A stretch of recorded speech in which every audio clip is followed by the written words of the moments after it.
BCom free coaching के लिए subscribe कीजिए हमारे YouTube चैनल फ्री की पाठशाला को और साथ में बेल आइकन को दबाकर हर एक अपडेट सबसे पहले पाएं। हेलो फ्रेंड्स, तो फ्री की पाठशाला में आप सभी का स्वागत है। तो आज का हमारा चैप्टर है चैप्टर थर्ड। तो इसमें हम करने वाले हैं basic features of the GST. ठीक है, तो इसके पहले हमने कर लिया था इसमें था हमारा सिंगल जीएसटी ड्यूअल जीएसटी वाला कंसेप्ट। ठीक है, तो अब हम करने वाले हैं basic features of the GST comprehensive structure in India. तो अगर आप मेरे चैनल पे नए हैं और अभी तक आपने मेरा चैनल सब्सक्राइब नहीं किया तो सबसे पहले जाकर मेरा चैनल सब्सक्राइब कर लीजिए। चैनल सब्सक्राइब करने के लिए उस लाल बटन को दबाइए और साथ में बेल आइकन को भी दबा दीजिए ताकि आपके पास हर एक नोटिफिकेशन पहुंचती रहे। और अगर आपको कोई भी वीडियो अच्छी लगती है तो उसको लाइक करना मत भूलिए। तो चलिए फिर स्टार्ट करते हैं बेसिक फीचर्स ऑफ जीएसटी। तो यहाँ पर कहते हैं कि प्रेजेंटली सेंट्रल गवर्नमेंट क्या है, सेंट्रल गवर्नमेंट लेवी करती है मैन्युफैक्चर सर्विस टैक्स। ठीक है ना, ये प्रेजेंट सिनेरियो बता रहे हैं कि प्रेजेंट में ये होता है। और स्टेट गवर्नमेंट क्या करती है, स्टेट गवर्नमेंट चार्ज करती है हमारा वैट। ठीक है ना, एंट्री टैक्स और एंटरटेनमेंट टैक्स हो गया हमारा। ठीक है ना, लग्जरी टैक्स जो भी हो गया वो सारा स्टेट गवर्नमेंट हमारे पास चार्ज करती है। ठीक है, तो अब यहाँ पे क्या होता है कि जो भी टैक्स सेंट्रल गवर्नमेंट को गया उसका बेनिफिट स्टेट गवर्नमेंट को नहीं मिलेगा और जो भी टैक्स स्टेट गवर्नमेंट को गया उसका बेनिफिट सेंट्रल गवर्नमेंट को नहीं मिलेगा। तो बात आएगी अब बेनिफिट यहाँ पर नहीं मिलेगा और इससे कास्केडिंग इफेक्ट पैदा होगा क्योंकि टैक्स पे फिर टैक्स लगेगा। यहाँ पे वैट सिस्टम में हमारे पास सारे टैक्सेस सारी कंट्रीज में सेपरेट टैक्स रेट लगते हैं। तो सेपरेट टैक्स रेट के कारण भी सभी जगह टैक्स रेट अलग अलग हो गए, तो प्राइसेस अलग अलग हो गए, तो डिससिमिलरिटीज हो गई वहां पे। ठीक है ना, into the separate economic spheres. तो उसने पूरी कंट्री को सेपरेट इकोनॉमिक स्फीयर्स में बांट दिया था। तो अब जीएसटी ने क्या किया है कि जीएसटी ने सारे टैक्सेस को सबस्यूम कर लिया। तो सबस्यूम करके वो एक ही रेट लगेगा, वो एक ही वन नेशन वन टैक्स लगेगा। ठीक है ना, तो अब यहां पर बताया जा रहा है, कहते हैं all the taxes mentioned earlier propose to be subsumed in a single tax called as GST. ठीक है ना, तो जीएसटी में सारे मर्ज हो गए ये, which will be levied on the supply of the goods and the services, और बोथ जो कि supply of goods and services या फिर दोनों पे लगता है। ठीक है ना, तो GST is propose to be a dual levy. Dual levy हमने बात की थी कि ये ड्यूअल लेवी है, इसमें सेंट्रल गवर्नमेंट भी चार्ज करेगी और स्टेट गवर्नमेंट भी चार्ज करेगी। ठीक है, where the central government will levy the collect central GST, state government will levy and collect state GST. ठीक है ना, ऐसे करके दोनों चार्ज करेंगी और दोनों कलेक्ट करेंगी। The central will also levy and collect the integrated. तो यहाँ पर इंटीग्रेटेड जीएसटी किसके द्वारा लिया जाता है, सेंटर के द्वारा, और बाद में इसे बांट दिया जाता है, सेंटर और स्टेट आपस में बांट लेते हैं। ठीक है ना, तो आगे चलिए ये चार्ट कर लेते हैं सारा। तो इसमें बताया ड्यूअल सिस्टम ऑफ जीएसटी। ठीक है, तो सबसे पहले टैक्स लेवी हुआ। टैक्स लेवी हुआ किस पे, गुड्स एंड सर्विसेज या फिर दोनों पे। ठीक है ना, on the supply of goods and services और बोथ। फिर विद इन स्टेट होगा, यूनियन टेरिटरी होगा, या फिर बिटवीन द टू स्टेट्स और यूनियन टेरिटरीज होगा। ठीक है, फिर अगर विद इन स्टेट हुआ तो हमें पता है इंट्रा स्टेट लगेगा, तो इंट्रा स्टेट यहां पर लग गया। ठीक है, इंट्रा स्टेट या तो होगा कि intra state with in the state होगा या फिर intra state with in the union territory होगा। तो यहां पर intra state supply, intra union territory supply. ठीक है, तो इसमें भी डुअल जीएसटी, इसमें भी डुअल जीएसटी, क्योंकि सेंट्रल गवर्नमेंट अलग लेगी, फिर वो स्टेट गवर्नमेंट या फिर यूनियन टेरिटरी अलग लेगी। ठीक है ना, अगर तो हम किसी स्टेट की बात करते हैं तो सीजीएसटी एसजीएसटी आ जाएगा, shall be levied on the intra state supply of the goods and services और बोथ। ठीक है, तो इसमें तो सीजीएसटी या फिर एसजीएसटी लग जाएगा क्योंकि इसमें क्या है, एक स्टेट है। इसमें क्या लगेगा, सीजीएसटी तो लगेगा, इसमें एसजीएसटी नहीं लगेगा, इसमें यूटीजीएसटी लगेगा, मतलब union territory goods and services tax. ठीक है, तो इसमें बात आती है कि यूनियन टेरिटरीज में दो यूनियन टेरिटरीज हैं, जैसे कि दिल्ली एंड पौंडीचेरी। दिल्ली एंड पौंडीचेरी, वैसे तो यूनियन टेरिटरी का क्या है कि इसमें अपना कोई लेजिस्लेशन नहीं होता। ठीक है ना, तो इसीलिए इसे यूनियन टेरिटरी कहते हैं। तो अपना लेजिस्लेशन दिल्ली और पौंडीचेरी के पास अपना लेजिस्लेशन है, तो इसीलिए दिल्ली एंड पौंडीचेरी में क्या लगेगा, एसडीएसटी लगेगा। बाकी जो भी सारी यूनियन टेरिटरीज रह गई उसमें हमारे पास यूटीजीएसटी लगेगा। ठीक है ना, तो आगे हमारे पास बता रहे हैं व्हाट इज जीएसटी। तो GST is a tax levied on the taxable supply of the goods and services. ठीक है ना, और बोथ इन इंडिया। ये तो हम बात कर रहे हैं कि supply of goods and services और बोथ, इस पे ही जीएसटी लगेगा और किसी भी चीज पे जीएसटी नहीं लगेगा। ठीक है ना, अगर ये होगा तो जीएसटी लगेगा, नहीं तो नहीं लगेगा। और किस में लगेगा, इंडिया में लगेगा, बाहर नहीं लगेगा, इंडिया में लगेगा। ठीक है ना, except Jammu and Kashmir. Jammu and Kashmir में जीएसटी अभी एप्लीकेबल नहीं होगा, एप्लीकेबल नहीं किया गया। ठीक है ना, क्योंकि वहां से हमारे पास कोई भी एक्सेप्टेंस नहीं आई। फिर आगे हमारे पास also up to 200 nautical miles inside the sea. ठीक है, तो यहाँ पर 200 नॉटिकल माइल्स, नॉटिकल माइल्स का मतलब ये सी में एक हमारे पास मेजरमेंट हो गई कि हमारे पास जैसे कि ये सी का लेवल हो गया, तो सी के इतने लेवल तक, यहाँ पर इतने लेवल तक हमारे पास अगर supply of goods and service होगा और बोथ होगा तो टैक्स लग जाएगा हमारा, ठीक है ना। तो जीएसटी एप्लीकेबल होगा कितने तक, 200 नॉटिकल माइल्स तक। हमारा एक नॉटिकल माइल में अंदाजा हमारा 1.5 किलोमीटर के बराबर होता है एक नॉटिकल माइल, ठीक है ना, अप्रोक्सीमेट इतना होता है। और फिर क्या हो गया आगे, for the intra state supplies, ठीक है।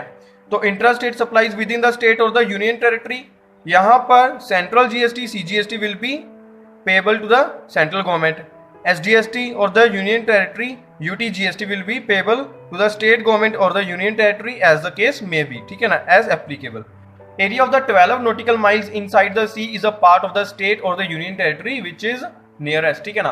तो यहाँ पर 12 नॉटिकल माइल्स तक किसका हो गया, उस नजदीक की, उस नियरेस्ट यूनियन टेरिटरी या फिर उस स्टेट का हो गया। मान लीजिए यहाँ पर कोई स्टेट है, ठीक है ना, इसके यहाँ पर वाटर लगता है, वाटर बाउंड्री लगती है, तो वाटर बाउंड्री से यहाँ 12 नॉटिकल माइल्स, ठीक है ना, 12 नॉटिकल माइल्स, तो इस स्टेट का यहाँ पर हक हो गया कि ये जीएसटी कवर करेगा। 12 से इसके बाद 200 नॉटिकल माइल्स तक, 12 से 200 नॉटिकल माइल्स के बाद, ठीक है ना, किसका हक हो गया, ये वाला सारा, ये सीजीएसटी मतलब सेंट्रल गवर्नमेंट, इसका हक हो गया, ठीक है ना। यहां पर सेंट्रल गवर्नमेंट चार्ज करेगी और इस 12 नॉटिकल माइल में जो भी गुड्स एंड सप्लाई होगी वो स्टेट गवर्नमेंट चार्ज करेगी। तो अभी इस पॉइंट में ये यही बता रहे हैं कि 12 नॉटिकल माइल्स तक कौन चार्ज करेगा, वो स्टेट चार्ज करेगी, और 212 से लेकर 200 तक कौन चार्ज करेगा, सीजी मतलब सेंट्रल गवर्नमेंट चार्ज करेगी, ठीक है। तो आगे in addition GST compensation cess लगेगा आगे 12% का। 12% का सेस किस पे लगेगा, will be payable on the pan masala, तंबाकू product, coal, aerated waters and motor car, ठीक है ना। जो भी हमारे पास ज्यादातर इसमें हानिकारक जो भी पदार्थ है हमारे लिए वो आ गए, ठीक है। तो जो भी हानिकारक पदार्थ हैं हमारे लिए, हवा के लिए, ठीक है ना, इस एनवायरमेंट के लिए, तो उन पे आगे सेस लगाया गया है 12% का। तो अब आगे हमारे पास कहते हैं basic custom duty, education cess, secondary and the higher education cess of the customs, IGST, GST compensation cess will be payable on the import of goods. तो इंपोर्ट पे ये सारे सेस वगैरह लगेंगे, ये सारे टैक्स लगेंगे ही लगेंगे। तो अब यहाँ पर हमारे पास आ गया कि टैक्सेस सबस्यूम्ड इन द जीएसटी, जैसे एक्साइज ड्यूटी आ गया, सर्विस टैक्स आ गया, सीएसटी आ गया, वैट आ गया, एंड अदर स्टेट टैक्सेस जो भी हैं वो सारे सबस्यूम हो चुके हैं किसमें, जीएसटी में। तो ओनली वन टैक्स क्या आ गया, जीएसटी, ठीक है ना, सिर्फ एक टैक्स लगेगा वो जीएसटी होगा। तो चलिए अब एग्जांपल के थ्रू समझेंगे कि जीएसटी कैसे लगेगा, ठीक है, और हमें कैसे कैसे बेनिफिट देगा और कैसे क्रेडिट देगा हमें। तो यहाँ पर ये सिचुएशन दिया हमें, ये सिचुएशन हमारे पुराने सिस्टम से लिया कि पुराना सिस्टम क्या था और कैसे काम करता था।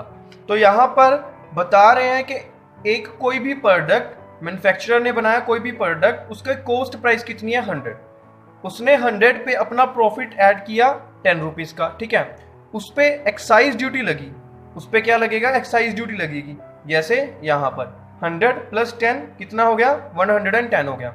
उस पे एक्साइज ड्यूटी लगी कितनी, 12.5% की, तो 110 पे लगेगी, ठीक है, तो कितनी आ गई, 13.75। तो यहाँ पर ये एक्साइज ड्यूटी का आ गया, अब ऐड होके इतना आ गया, ठीक है। तो अब देखिए वैट लग रहा है, वैट लग रहा है 12.5%, बट किस पे लग रहा है, 123 रुपये 75 पैसे, ठीक है, जबकि लगना किस पे चाहिए था, लगना चाहिए था इस 110 पे, ठीक है। 110 पे क्यों लगना चाहिए था, क्योंकि एक बार ये 13.75% हम टैक्स भर चुके हैं तो इसका क्रेडिट मिलना चाहिए था, बट इसका क्रेडिट नहीं मिल रहा क्योंकि ये सेंट्रल गवर्नमेंट के पास जा रहा है और वैट का सिस्टम किसके पास है, स्टेट गवर्नमेंट के पास है। तो यही थी एक बड़ी प्रॉब्लम कि सेंट्रल गवर्नमेंट के पास जो रेवेन्यू जाएगा उसका बेनिफिट स्टेट गवर्नमेंट को नहीं मिलेगा, और स्टेट गवर्नमेंट के पास जो रेवेन्यू जाएगा उसका बेनिफिट सेंट्रल गवर्नमेंट को नहीं मिलेगा, ठीक है ना। तो इसीलिए इसका बेनिफिट नहीं मिला, इसका बेनिफिट नहीं मिला तो ये ऐड हो गया, ऐड होके इस पे फिर से टैक्स लग गया। तो ये था टैक्स पे टैक्स, ठीक है ना। इस 13 रुपये 75 पैसे जो इसमें ऐड है उस पे फिर से 12.5% का टैक्स लगेगा। तो वो टैक्स लगा, टैक्स लगने के बाद हमारे पास यहाँ पर अमाउंट आ गई इतनी, ठीक है ना। तो 15.47 ये हमारे पास टैक्स आ गया, वैट आ गया। तो वैट लगने के बाद आगे टोटल आ गया 139.22, ठीक है। तो इतना हमें पे करना होगा, इतना हमें एक प्रोडक्ट पे करना होगा। एक 100 रुपए की चीज हमें पे कितना करना होगा, 139 रुपए 22 पैसे। तो ये आ गए हम जीएसटी रिज्म में, ठीक है ना। तो जीएसटी रिज्म में क्या है, कॉस्ट प्राइस वही 100 रुपए है, 100 रुपए में वही 10 रुपए ऐड किए, 10 रुपए ऐड करके वही 110 रुपए आ गए। 110 रुपए आने के बाद यहाँ पर जीएसटी कितना अज्यूम किया गया, जीएसटी हमारा सीजीएसटी 10% का और एसडीएसटी 10% का, मतलब टोटल 20% का यहाँ पर जीएसटी लगाया गया है, ठीक है ना। यहाँ पर 20% का जीएसटी लगाया, 20% का लगने के बाद इसका क्या आ गया, 11 रुपए, ठीक है ना, इसका फिर 11 रुपये। तो अब 110 का 10% कर लिया, 11 रुपए आ गया।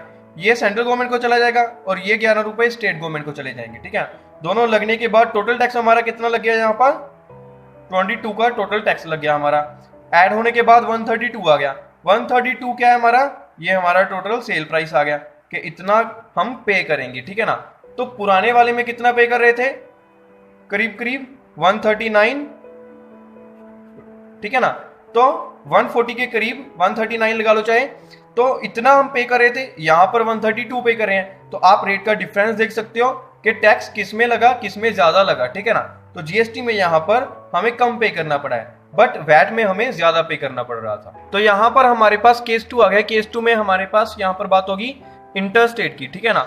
वहां पर थी इंट्रास्टेट की, यहाँ पर इंटरस्टेट की, ठीक है, कि एक स्टेट से दूसरी स्टेट।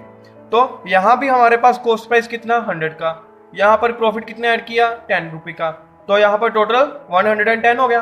तो इसमें एक्साइज लगाया तो वैसे ही एक्साइज लगेगा, ठीक है ना, एक्साइज उतना ही लगेगा, कोई चेंज नहीं होगा। एक्साइज लगा, एक्साइज के बाद वही ऐड हो गया हमारा। तो हमें पता है इसका हमें बेनिफिट नहीं मिलेगा, इस 13 रुपए 75 पैसे का कोई भी बेनिफिट नहीं मिलेगा। तो बेनिफिट नहीं मिला तो इसमें आगे ऐड हो गया, ठीक है ना, 110 में ऐड होके यहाँ पर आ गया।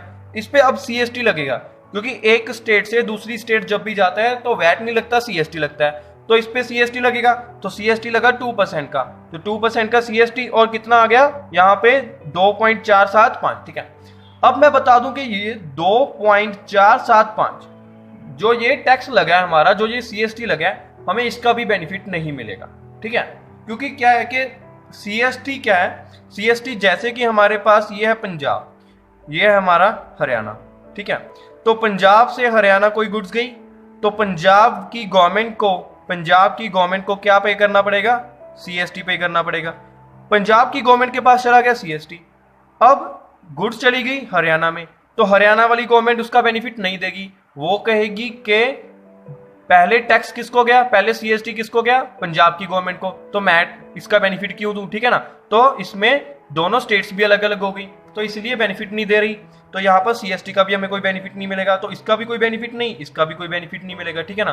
दोनों का बेनिफिट ही नहीं मिला, तो बेनिफिट नहीं मिला तो आगे जब वैट लगेगा इसमें, आगे जब हरियाणा में वो बंदा आगे इसे सेल करेगा तो इस पे लगेगा वैट, तो वो वैट इस पे भी लगेगा और इस पे भी लगेगा, दोनों टैक्सेस को ऐड करके उस पे भी लगेगा, ठीक है ना। तो टैक्स पे भी टैक्स, टैक्स पे भी टैक्स, ऐसे ही लगता रहेगा, ठीक है।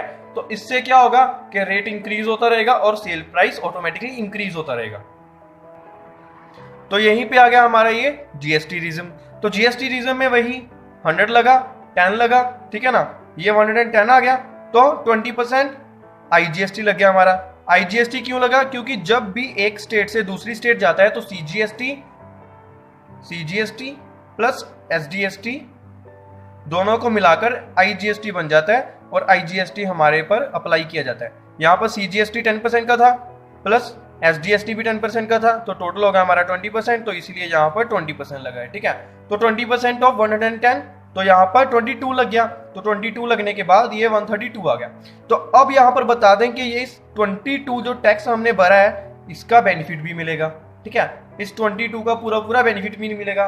तो बेनिफिट अगर मिलेगा तो ऑटोमेटिकली क्या होगा कि ये प्राइस हमें इतना बियर नहीं करना पड़ेगा, कम हो जाएगा, ठीक है ना। इतना बियर नहीं करना पड़ेगा, कम हो जाएगा, इसमें कास्केडिंग इफेक्ट आएगा ही नहीं, ठीक है। इसमें कास्केडिंग इफेक्ट बिल्कुल भी आएगा ही नहीं, टैक्स पे टैक्स तो लग ही नहीं सकता।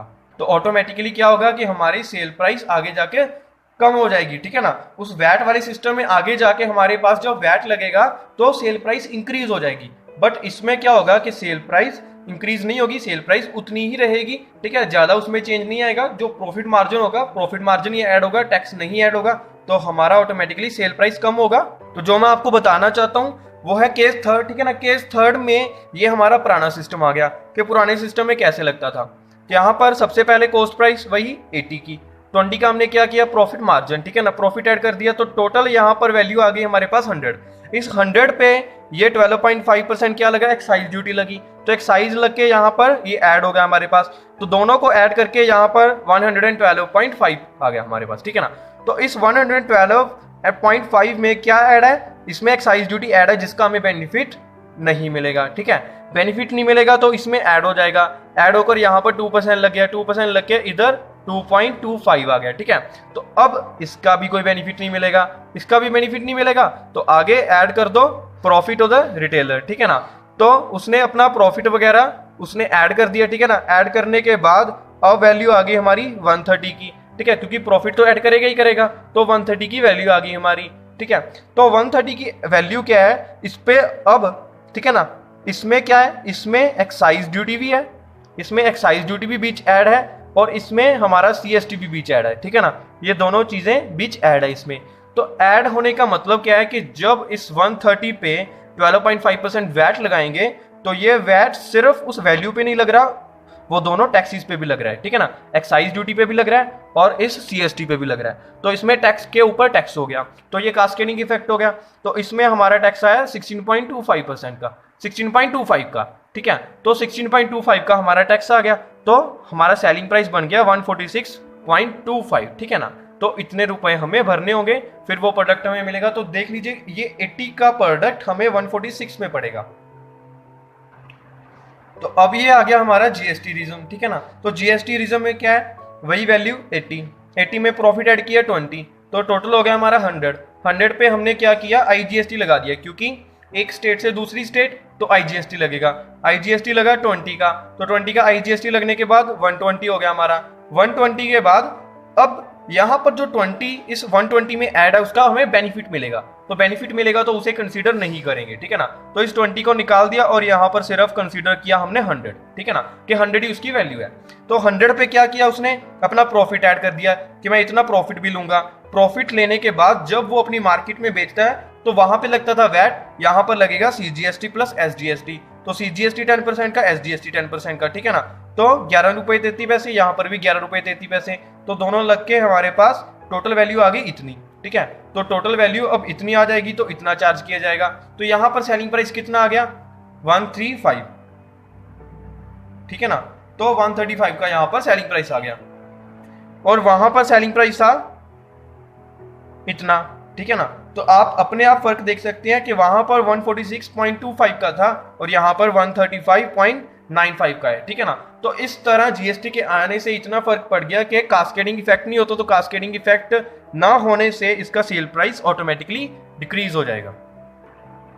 तो ये रहा हमारा थर्ड चैप्टर। अभी थर्ड चैप्टर कंप्लीट नहीं हुआ है, तो आगे की क्लास में मैं इसको खत्म कर दूंगा, ठीक है ना। तो अगर आपको ये वीडियो अच्छी लगी तो लाइक कीजिए, शेयर कीजिए और सब्सक्राइब करना बिल्कुल भी मत भूलें। तो अब तक के लिए इतना ही करेंगे। जय श्री राम।